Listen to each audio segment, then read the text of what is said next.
Welcome to the Murfreesboro City Council meeting. It is April 23rd, 2026. If you'll bow with me, and then we'll stand for the Pledge of Allegiance.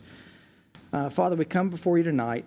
We're thankful for all the things that you've blessed us with, for the chance to be here, the opportunity to be able to honor so many great things tonight, so many great people tonight. Lord, I thank you for what you're doing in this city, how you're moving in this city, and the blessings that you continue to give us. And we ask all these things in your name. Amen. I pledge allegiance to the flag of the United States of America and to the republic for which it stands, one nation, under God, indivisible, with liberty and justice for all.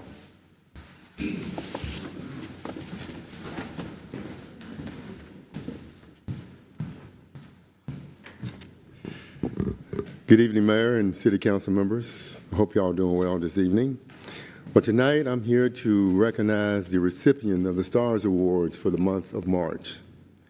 As we all know, the purpose of the award is to recognize those employees who go above and beyond the call of duty in providing outstanding customer service, but to not only our internal customers, but also our external customers. But tonight's recipient is Murfreesboro Police Officer Ramona Thomas. Her friends call her Mona. Officer Thomas is being celebrated for her acts of kindness and empathy. Here are some notable information about Officer Thomas. She will be celebrating her 24th year with the city in September. She's an outstanding officer and well-loved by all. Over her career, she's held several roles, including Field Training Officer and then most recently SRO, which ended in 2022. She's known as the mom in the department. She consistently goes out of her way to help someone in need, and particularly kids. So I spoke to her Sergeant Jessica Hawkins, and she said nothing but glowing praise about Officer Thomas. She shared with me that throughout Officer Thomas' career, she always been there for anyone in need of assistance. Here are a few examples. She has often taken homeless kids in when they had no home. She's been a foster parent on a few occasions. A few years ago, Officer Thomas drove to Nashville to pick up Sergeant Hawkins' daughter when she couldn't because she was in the training section and plus her mom was in the hospital. She's also the mentor of all new recruits who join the department. Below is a summary of the comments submitted by Sergeant Hawkins. Ramona Thomas serves the city with excellence every day. Recently, a citizen posted on Facebook in the middle of the night stating that she needed help starting her car because she was stranded at work. Now, this was Mona's night off. And by the way, she works the third shift. So Mona got in her personal vehicle and went to assist the citizen to ensure she made it home safely. Later in the night and the following days, there were so many positive comments about Mona on the post and what a blessing she is to the community. Over the years, she has quietly helped other family members as well as co-workers while not on duty. She never asked to be repaid or to be recognized. She is a shining light for the city of Murfreesboro. I asked Sergeant Hawkins to send me some of the posting about Officer Thomas that was posted on Facebook. One of the persons wrote, "Mona Thomas is the best. I had car issues a couple years ago, and she offered to come and help me as well. The world needs more Monas for sure. Thank you, Mona, for everything you do." Mr. Council members, I think we're looking at somebody special here. With that being said, Mona Thomas, you are a shining star. Ladies and gentlemen, let's put our hands together for Mona.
Tonight's not only celebrating Mona, tonight's a pretty special night as well.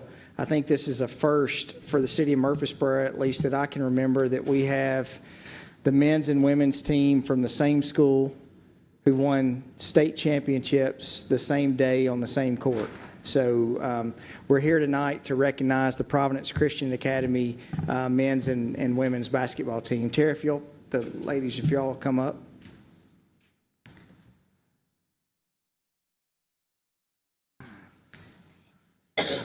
Come on right here. I'm gonna read them. So I'm going to read the proclamation that we have. Whereas the Providence Christian Academy Lions, under the outstanding leadership of Coach Tara James, have demonstrated exceptional skill, determination, and teamwork over multiple seasons. And during the 2024-25 season, the Lady Lions achieved remarkable success as district champion, region runner-up, and advanced to the TSSAA State Final Four. And whereas building up on that success during the 2025-2026 season, the Lady Lions compiled an impressive 28-5 overall record, finishing as district runner-up, region champs, and ultimately capturing the Tennessee State Girls Basketball Championship. The Lady Lions delivered a dominant postseason performance, including key victories over the Kings Academy, the University School of Jackson, to secure the state championship. Whereas this championship reflects not only athletic excellence, but also the dedication, discipline, and perseverance of the student athletes, coaching staff, family, and supporters.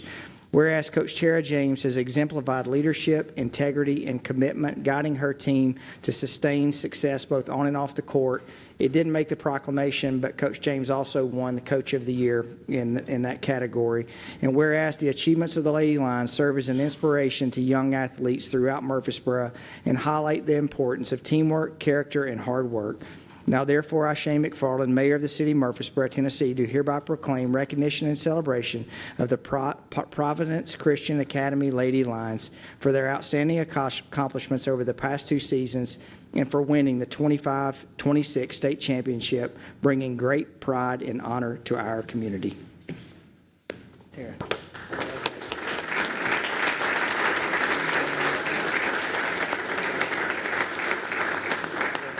I think the girls would love to introduce themselves to you.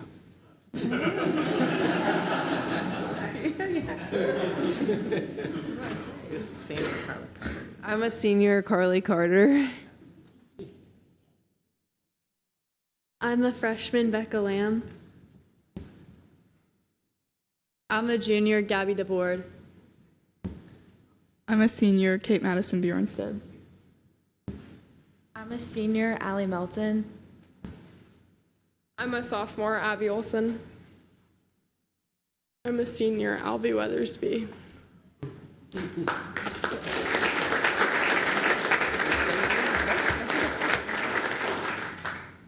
Thank you, ladies. When you hear, I'm learning this now from having a 13-year-old, but when you hear the term or hear someone say, actually, I think that means that you got surprised when she threw that on you.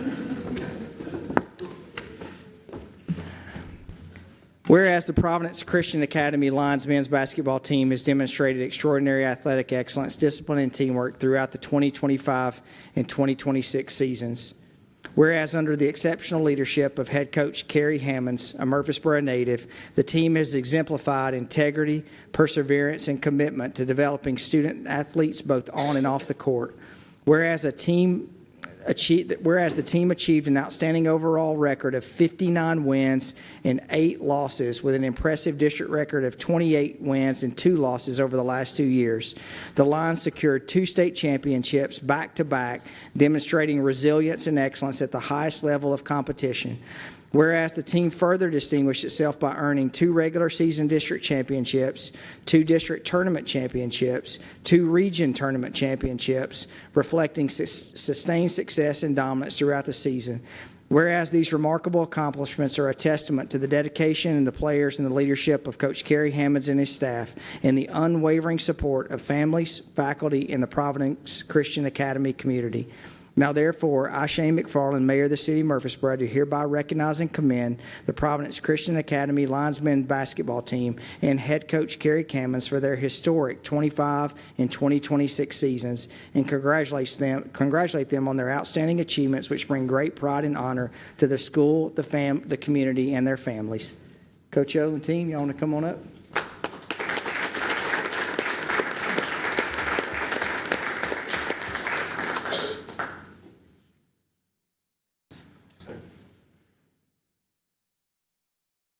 Coach Hammonds is at a very important place tonight. He is either coaching or watching his kid play in a T-ball game over at Sportscom tonight. So, Coach O, do you want to let the men introduce themselves? Actually? Go ahead, guys. I'm a junior, Keenan Wilson. I'm a senior, Abe Susi. I'm a senior, Peyton Applegate. I'm a senior, Nick Anderson. I'm a sophomore, Knox Lewis. I'm a junior, Braden Mangus. I'm a sophomore, TJ Dude. I'm a freshman, Gavin Mahomes. I'm a freshman, Parker Taylor. I'm a freshman, Jack Linville. I'm a freshman, Jacob Meyer. I'm a freshman, Caleb Crow. Let's give them a round of applause.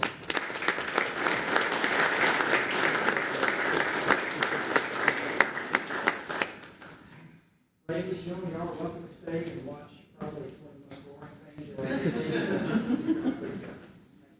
Thank you.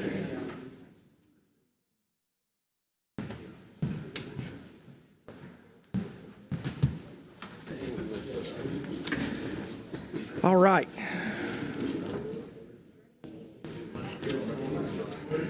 Let's move. Actually, do we have I say actually, too. I don't think we had anyone signed up to speak tonight. No, sir. Okay. Let's move to the consent agenda. You have 14 items on your consent agenda. Is there anything that needs to be removed for discussion? All right. Seeing none, do we have a motion? So moved. Second. Motion is second. Please call the roll. Ms. Gales Harris. Mr. Maxwell. Aye. Mr. Wade. Aye. Mr. Wright. Aye. Mayor McFarland. Aye. All right, let's move to land use matters under new business. This is a sewer allocation variance for Franklin Road, Brixton Senior Care. Mr. Barbie. Good evening, Mayor and council members. This next item on your agenda tonight is a sewer allocation variance request from Brixton Senior Care. Brixton Senior Care is requesting a variance of approximately 13.04 single-family units for a proposed senior living facility. The senior living facility would consist of 21 memory care units, 56 assisted living units, and 95 independent living units. The Planning Commission is in favor of this request and supports it, and the Water Resources Department has reviewed the request and confirmed that the additional capacity is available in the sewer basin. Available if you have questions. Any questions? So moved. Motion and second. Please call the roll. Ms. Gales Harris. Aye. Mr. Maxwell. Aye. Mr. Wade. Aye. Mr. Wright. Aye. Mayor McFarland. Aye. We'll move to, on resolution, item 16, resolution 26R15, unclaimed property request. Yes, this is our annual resolution that allows us to remit the unclaimed property to the state. We can request these funds back from the state after the required holding period is met. Second. Motion is second. Please call the roll. Ms. Gales Harris. Aye. Mr. Maxwell. Aye. Mr. Wade. Aye. Mr. Wright. Aye. Mayor McFarland. Aye. Item 17, 26R23, RDSA opioid settlement agreement. Yes, this is to allow the city to enter as an additional party for the settlement for 6 additional defendants in the opioid lawsuits. This would allow us to obtain some funds from the settlement opportunity. Second. Motion is second. Please call the roll. Ms. Gales Harris. Aye. Mr. Maxwell. Aye. Mr. Wade. Aye. Mr. Wright. Aye. Mayor McFarland. Aye. All right, we'll move to item 18, purchase and installation agreement for Murphy Spring Playground Equipment. Ms. Singer. Good evening. I'm here to ask for consideration of the agreement with Great Southern Recreation for the replacement of the Murphy Spring Playground. Playground at Murphy Spring Wetland, which is located adjacent to the Discovery Center, is original to the late 1990s opening of the park, and it has reached the end of its usefulness of life. Overall deterioration, failing equipment, and the department's inability to acquire replacement parts has led to a need for total replacement. The proposed replacement equipment is a custom design to fit the aesthetics of the surrounding wetlands. The $197,839 in funds for this project are allocated in the CIP playground improvements, and purchase will be done through the Equalis Contract Purchasing Co-op. Do you have any questions? Move for approval. Motion and second, please call the roll. Ms. Gels Harris. Aye. Mr. Maxwell. Aye. Mr. Wade. Aye. Mr. Wright. Aye. Mayor McFarland. Aye. Thank you, Rachel. All right, let's move to item 19, the conveyance of a retired police canine. Chief Bowen. Good evening, Mayor and members of the council. For your consideration this evening is a request to donate a retired police canine, Bo, to his handler, Officer Robert Baer. Bo has basically reached the end of his service life, and as a prior tradition, we let the dogs settle with their handlers and who care for them. Of course, they develop that bond throughout the year, so it's our recommendation that he be allowed to keep Bo. In full disclosure, Robert Baer does no longer work with us. He's separated on good terms with our agency to go out of state, but it is still our recommendation that he be able to keep the canine. At this time, I can answer any questions you may have. Chief, when this happens, like, I'm glad he's doing it, like, what happens when we retire a canine? Like, if somebody doesn't step up and say, hey, I want the dog. We'd have staff try to home them, find them a new home, and I don't think that would be very difficult, just with the resources and things that we have available. Fortunately, every handler we've had has wanted to keep their dog, so. So moved. Second. Motion and second, please call the roll. Ms. Gels Harris. Aye. Mr. Maxwell. Aye. Mr. Wade. Aye. Mr. Wright. Aye. Mayor McFarland. Aye. Thank you, Chief. Yes, sir. All right, let's move to the purchase of a John Deere backhoe. Ms. Smith. Good evening, council. We are recommending or would like to purchase a new backhoe to replace a 2010 model. It's used by our construction crew daily. It would be through the Sourcewell contract. Our staff worked with the purchasing department for this purchase. It was budgeted in the FY26 budget at $125,000. The purchase will be about $116,000. It's a four-wheel drive backhoe with a cab.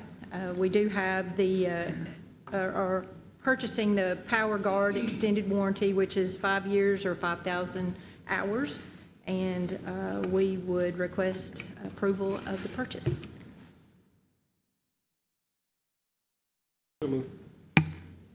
Second. Motion and second, please call the roll.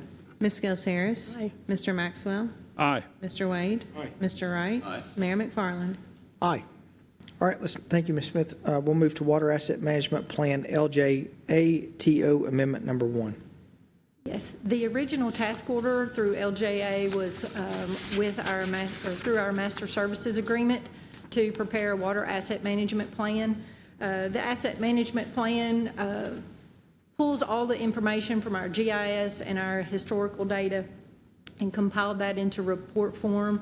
But LJA also created a dashboard that is housed on their servers, well, actually in the cloud. But they are, this task order will,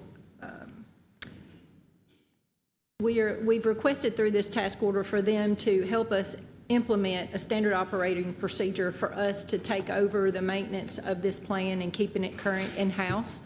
But until we can move that into house, they are going to keep the plan up to date to where we don't fall behind. So we would request approval of the task order amendment number 1 in the amount of $51,750, which will bring the total task order expense to $114,250. Any questions for Ms. Smith? Move for approval. Second. Motion and second. Please call the roll. Ms. Gels Harris. Mr. Maxwell. Aye. Mr. Wade. Aye. Mr. Wright. Aye. Mayor McFarland. Aye. Thank you. Thank you, Valerie. All right, let's move to item 22, the purchase of mobile command center from LDV Incorporated. Chief Bowen. Yes, sir, Mayor. For your consideration this evening is a request to purchase a mobile command center that will significantly enhance the city's ability to coordinate and manage emergency response operations during critical incidents, large-scale events, and natural disasters. The unit provides a centralized, self-sufficient platform equipped with communications technology and that allows us to operate seamlessly in the field when traditional infrastructure or inadequate or unavailable. The purchase of this item is funded through the FY26 CIP at an approximate cost of $1.2 million.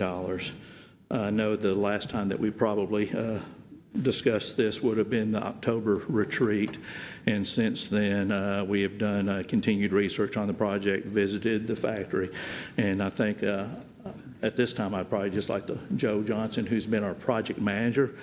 Joe is our radio systems manager for the agency. Him along with Seth Russell have been instrumental in overseeing this project and can help answer any questions that you may have. Thank you, Chief Bowen, for introduction. Good evening, Mayor, council members. This is our request for mobile emergency command post. This is a 40-foot long vehicle. Let me pull up a couple of things here I can show you. And let's see here. All right. So this has been about a year long working in the project.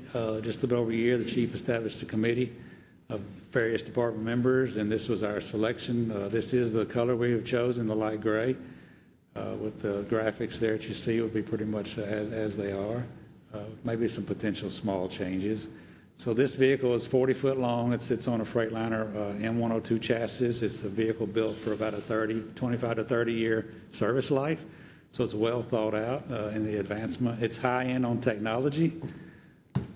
Has 4 sliders, as you see there, and just to kind of point out some neat things about it, you'll see there in the middle photograph, the front command series is set up for our leadership team, so the chief and or public safety leaders can sit around that table and make decisions. It's sectioned off on the front and rear with quiet-proof doors so that you can't hear what's going on in those rooms.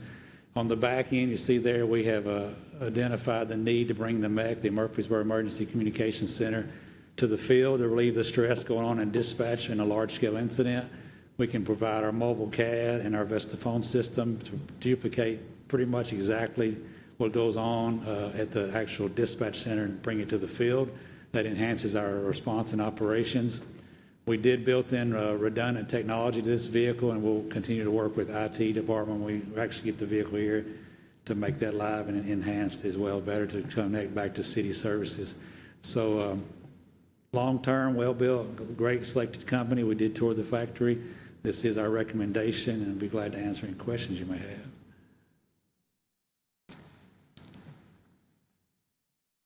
How many total people, operators can fit in there? So we could put 17 people in the vehicle. 4 would be in the back, and the remainder would be in the front. So there's 5 around the tables, and the seats would set up as two per seats. Of course, they'd be a little bit tight, but we could put 17 people in the vehicle at one time. And we would still have some standing room if we needed to do that.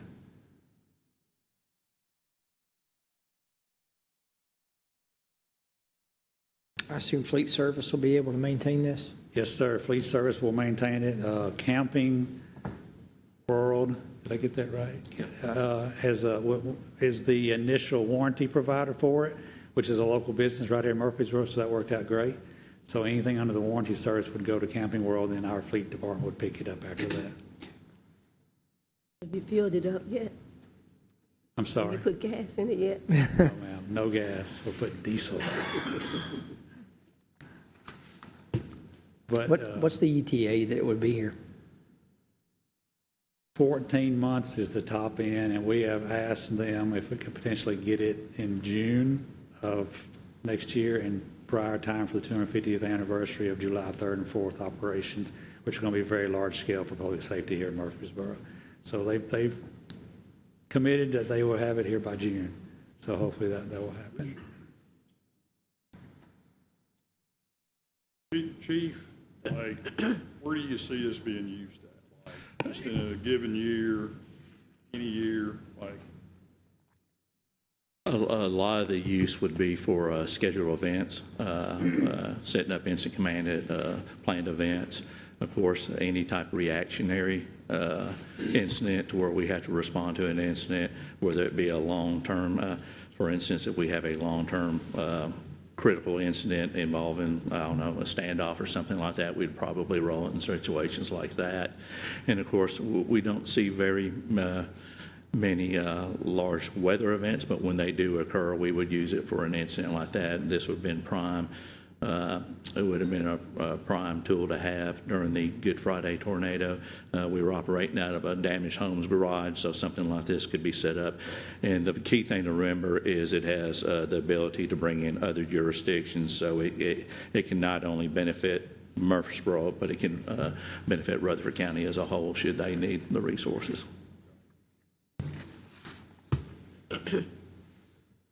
Any other questions? Thank you for answering all those.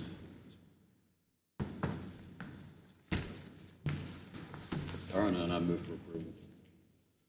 Second. Motion is second. All those, excuse me, please call the roll. Ms. Gels Harris. Aye. Mr. Maxwell. Aye. Mr. Wade. Aye. Mr. Wright. Aye. Mayor McFarland. Aye. Thank you. Thank you, Chief. Thank you, Joe. Appreciate your hard work. All right, let's move to Amendment 3 to contract with Mid-Cumberland Human Resource Agency. Russ Brashear. Good evening, Mayor and council members. The Transportation Department is recommending your approval of a contract amendment with Mid-Cumberland Human Resource Agency to secure the cost of paratransit services for fiscal years 27 and 28. The current contract expires June 30th of this year. And conditions, or it contains provisions to allow for two-year extensions. Both Mid-Cumberland and the city wish to exercise the second 2-year extension, keeping the cost of services per trip as they currently are. The total annual cost is expected to remain between $475,000 to $510,000. Federal and state funds cover roughly 75%. The city cost will be between $118,000 and $128,000, which is accounted for in the department budget. So again, the Transportation Department recommends your approval of this contract amendment, and I'll be happy to address your questions.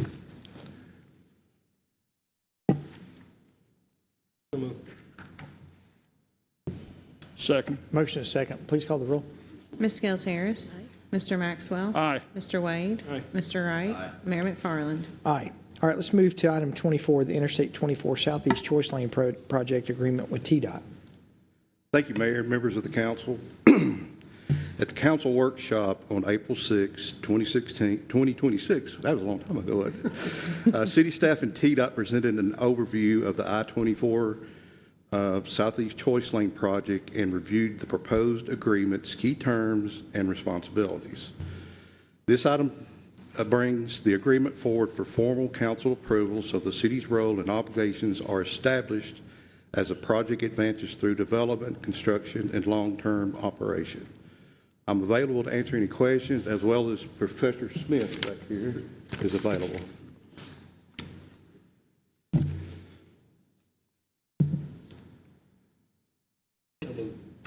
Second. Motion is second. Please call the roll. Ms. Gels Harris. Aye. Mr. Maxwell. Aye. Mr. Wade. Aye. Mr. Wright. Aye. Mayor McFarland. Aye. Thank you, Mr. Kerr.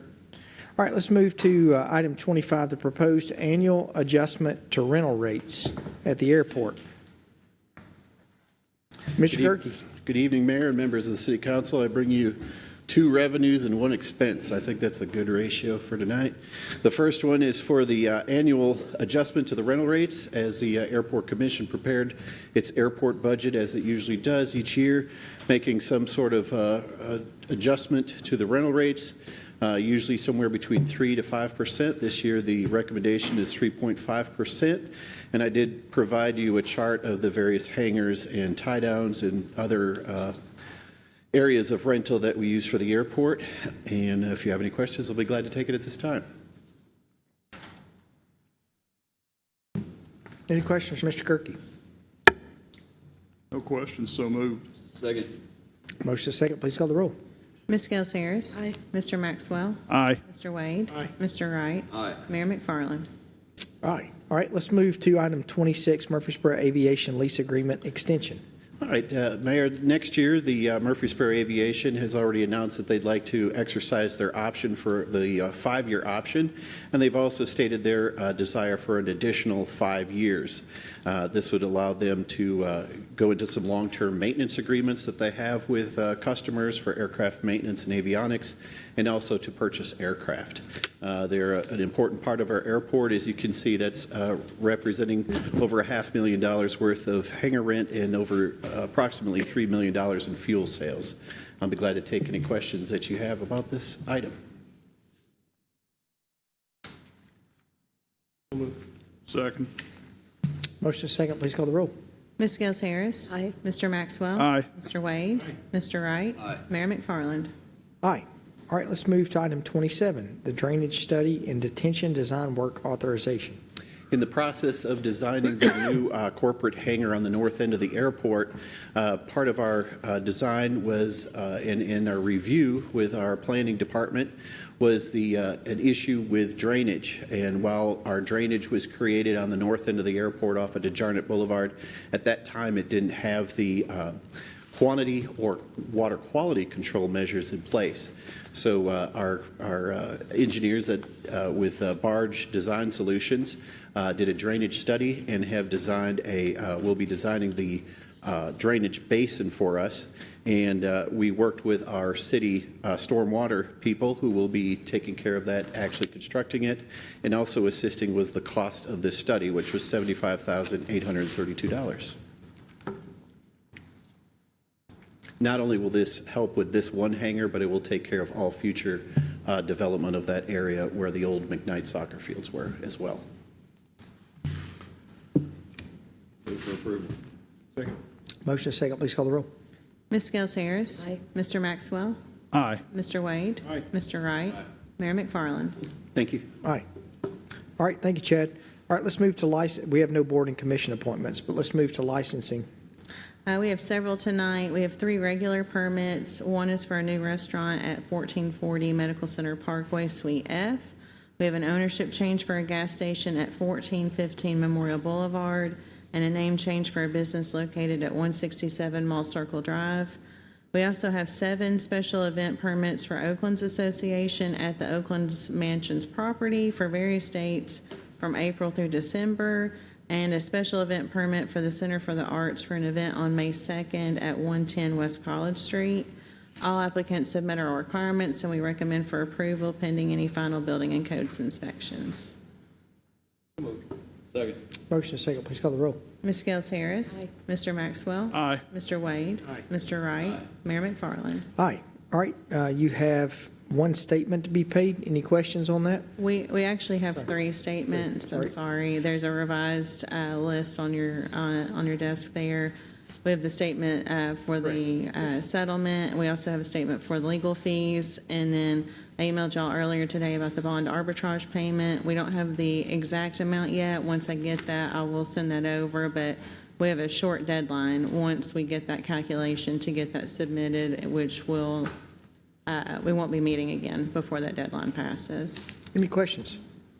So moved. Second. Motion is second. Ms. Gels Harris. Aye. Mr. Maxwell. Aye. Mr. Wade. Mr. Wright. Aye. Mayor McFarland. Aye. Any other questions, or excuse me, any other business from staff members? Any other business from the council?